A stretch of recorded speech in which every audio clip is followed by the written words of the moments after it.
That annoying rattle on cold starts from your 2021 and newer Silverado 2.7-liter turbo is likely caused by a loose wastegate actuator linkage. You can check this right in your driveway by locating the turbo heat shield and manually inspecting the actuator rod for excessive play. Many owners mistake this metallic vibration for an internal engine tick or a loose exhaust shield. The real culprit is usually the metal rod connecting the electronic wastegate actuator to the turbocharger housing.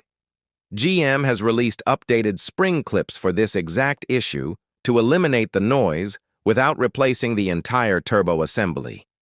First, you need to let the engine cool down completely before touching any components. The turbocharger gets extremely hot and is positioned tightly near the exhaust manifold. Open the hood and locate the turbocharger on the passenger side of the engine bay.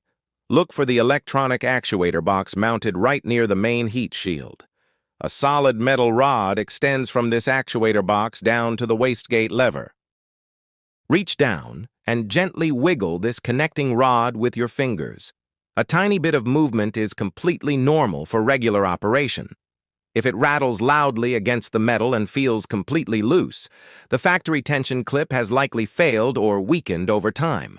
This excessive play is exactly what causes the rod to vibrate rapidly against the housing during cold starts or low RPM acceleration.